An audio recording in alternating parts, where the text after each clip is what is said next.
श्री शिवाय नमस्तुभ्यम। ओम नमः शिवाय। दोस्तों, 6 मई 2024 को है वैशाख महीने की शिवरात्रि। और दोस्तों, वैशाख महीने की जो शिवरात्रि होती है इसका बहुत ही बड़ा और विशेष महत्व होता है। इसीलिए दोस्तों, आप लोगों को इस वैशाख महीने की शिवरात्रि को अपने हाथ से बिल्कुल भी नहीं जाने देना चाहिए, क्योंकि इस बार की जो वैशाख महीने की मासिक शिवरात्रि पड़ रही है ये सोमवार के दिन ही पड़ रही है। अब आप लोग खुद समझ सकते हैं कि सोमवार के दिन वैसे भी भगवान शिव जी को बहुत ही ज्यादा प्रिय होता है, और जो मासिक शिवरात्रि का दिन होता यह दिन भी भगवान शिव जी को बहुत ही ज्यादा प्रिय होता है। और यह दोनों ही दिन एक ही दिन पड़ रहे हैं। मतलब इस बार की जो मासिक शिवरात्रि है वह भी विशेष रूप से वैशाख महीने की मासिक शिवरात्रि ये सोमवार के दिन ही पड़ रही है, जो कि 6 मई 2024 के दिन पड़ रही है। इस मौके को आप लोगों को अपने हाथ से नहीं जाने देना चाहिए, और इस दिन आप लोगों को यह 5 केनर के फूल वाला उपाय जरूर करना चाहिए, जो कि पंडित जी ने अपनी शिव महापुराण कथा में पहले बताए हुए हैं, जो कि सिर्फ और सिर्फ वैशाख महीने में पड़ने वाली इस शिवरात्रि के दिन के ही हैं। यह उपाय हम आपको वैशाख महीने के पड़ने वाली शिवरात्रि के कुछ दिन पहले ही बता रहे हैं, ताकि आप लोग इन उपाय को अच्छे से सुन लो, समझ लो और इन उपाय को करो, और आप इन उपाय का फल भी जरूर ले लो। ठीक है, तो चलिए दोस्तों, सबसे पहले उपाय के बारे में बात करते हैं, जो कि आपको इस वैशाख महीने की शिवरात्रि के दिन करना है। तो चलिए दोस्तों, जानते हैं आखिर इस उपाय को करना किसको है, किस समय करना है, कैसे करना है, और उपाय को करने की विधि क्या है। तो सबसे पहली चीज दोस्तों, यहां पर ये वाला जो उपाय है ये किसको करना है।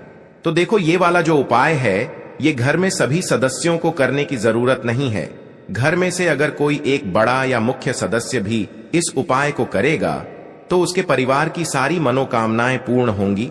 या सुख और शांति के लिए अगर वो अपने घर पर परिवार के लिए वाला उपाय करेगा तो उसके घर में सुख और शांति भी बनी रहेगी, और जो भी मनोकामना होगी वह तो पूर्ण होगी ही होगी। और अगर चाहे तो भाई घर परिवार में से सब अलग अलग भी अपने लिए यह वाला उपाय कर सकते हैं। तो चलिए अब बात करते हैं कि यह उपाय आपको क्यों करना है। तो दोस्तों, अपनी मनोकामना के लिए या अपने घर परिवार की मनोकामना के लिए, सुख और शांति के लिए, धन प्राप्ति के लिए, जो भी आपकी मनोकामना हो उसके लिए आप लोग ये 5 कनेर के फूल वाला उपाय कर सकते हो। अब दोस्तों बात करते हैं इस उपाय को करने का समय, कि आप लोग यहां पर जान लो कि इस उपाय को करने का जो समय है वो मुख्य रूप से सुबह का समय और शाम का समय भी आप चाहे तो इस उपाय को कर सकते हैं। आपको जब समय मिल जाए तब आप इस उपाय को करना। तो चलिए दोस्तों, अब समझते हैं कि इस उपाय को करने का विधि क्या है और उपाय की सामग्री क्या क्या चाहिए। तो सबसे पहले चीज दोस्तों, हम आपके यहां पर बता दें कि इस उपाय का नाम है 5 कनेर के फूल वाला उपाय। तो दोस्तों, आपको इस उपाय के लिए 5 कनेर के फूल जुगाड़ करना पड़ेगा।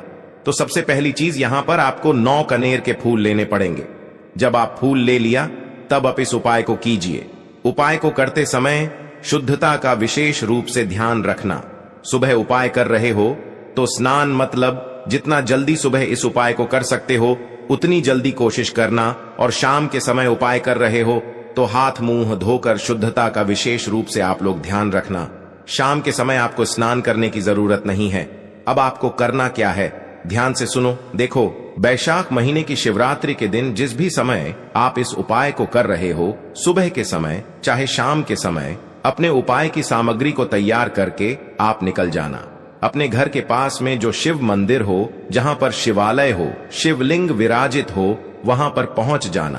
क्या क्या लेकर पहुंचना, 5 कनीर के फूल लिए हैं, और जो है एक गोल बाती का घी का दीपक है ना, ये विशेष रूप से उपाय की सामग्री है। इसके अलावा पूजन सामग्री, एक लोटा जल वगैरह, वह आप अलग से लेकर जा सकते हैं। उसमें कोई दिक्कत वाली बात नहीं है।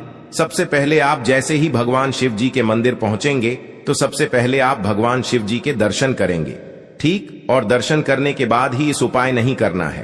पहले आपको पूजन अर्चना करना है, उसके बाद उपाय करना है।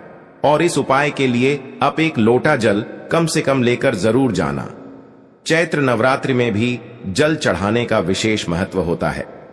तो जैसे ही आपकी पूजन अर्चना हो जाए, पूजन अर्चना करने के बाद आप लोग शिवलिंग के पास में सामने या आसपास कहीं पर भी बैठ जाना और अपने उपाय की सामग्री को निकाल लेना। इसी तरीके से शाम के समय भी करना। शाम के समय जाकर सीधा उपाय मत करने लग जाना। पहले भगवान के दर्शन करना, उसके बाद में शिवलिंग के पास में बैठ जाना। और कोई अगर पूजन सामग्री को चढ़ाने के लिए लाए हुए हो तो पहले पूजन सामग्री कर लेना, चढ़ा देना, उसके बाद अपना उपाय करना शुरू करना। ठीक है, शिवलिंग के पास में बैठ जाना। बैठने के बाद अपनी उपाय की सामग्री निकाल लो। सबसे पहला काम अभी आपका क्या रहेगा कि आपको सबसे पहले अपना वह जो गोल बाती का घी का दीपक है उसको जला लेना है। इस दीपक को जलाने के लिए आप किसी और की माचिस नहीं लोगे, आप अपने ही घर से अपनी माचिस लेकर आओगे। घर पर भूल कर मत आना, ये बात हम आपको याद दिलाते हैं। कहीं सारे लोग भूल जाते हैं, तो अपने घर से अपनी माचिस लेकर जाना और अपनी माचिस से इस दीपक को जलाना, क्योंकि अगर आपने किसी और की माचिस ली तो इस उपाय का फल उसको मिल जाएगा। तो इसीलिए आप लोग इस बात का ध्यान रखना, अपने माचिस से इस दीपक को जलाना है जो आप उपाय के लिए लेकर आए हुए हो। एक दीपक उसके साथ में। अब आप अपने 5 कनेर के फूल को निकाल लीजिए। ठीक है, अब जो 5 फूल हैं इनको आपको क्या करना है, भगवान शिव जी की शिवलिंग के ऊपर चढ़ाना है। अब आप इन फूलों को एक एक करके भी चढ़ा सकते हो और एक साथ भी चढ़ा सकते हो। अगर एक एक करके अगर आप फूल चढ़ाओ तो ज्यादा बेहतर होगा। ठीक है, फूल का खिला हुआ भाग आगे की तरफ रखना, इस बात का आप लोग थोड़ा बहुत ध्यान रख लेना है। तो 5 फूल जो हैं वो हम एक एक करके भगवान शिव जी की शिवलिंग पर चढ़ाते जाएंगे। बाद में भले ही वो शिवलिंग से जलाधारी पर गिर जाए, पर हमें अपने हाथों से शिवलिंग पर ही चढ़ाना है। चढ़ने के बाद भले ही फिर वो नीचे गिर जाए, मतलब जलाधारी पर गिर जाए, कोई दिक्कत वाली बात नहीं है। अब जैसे ही आप लोग अपने 9 फूल चढ़ा देते हो, उसके बाद पहले आप लोग अपना दीपक रखोगे। ठीक है, शिवलिंग के पास में चाहो तो आरती उतार सकते हो, अन्यथा बिना आरती उतारे भी आप लोग शिवलिंग के पास में कहीं पर भी इस दीपक को रख सकते हो। ज्यादा पास में मत रखना, भगवान शिव जी को आंच ना लगे। उसके बाद भगवान से प्रार्थना करना, अपनी वह मनोकामना बोलना जिस मनोकामना के लिए आप लोग यह वाला उपाय कर रहे हो। विशेष रूप से पहले दिन मनोकामना बोलना बहुत ज्यादा जरूरी है। ठीक है, मनोकामना बोलकर भगवान से प्रार्थना और विनती करके वहां से उठ जाना और सीधा अपने घर पर आ जाना। तो दोस्तों, यदि आप इस उपाय को सही तरीके से कर लेते हैं तो आपका वह परेशानी तुरंत खत्म हो जाएगा। तो यदि आपका भी कोई मनोकामना हो तो आप इस उपाय को एक पर अवश्य करना, और आप कोई परेशानी में हो, कोई संकट में हो, तो भी इस उपाय को आप एक बार जरूर आजमाएगा। यदि आपको वीडियो पसंद आया तो वीडियो को एक लाइक करके अपने व्हाट्सएप ग्रुप में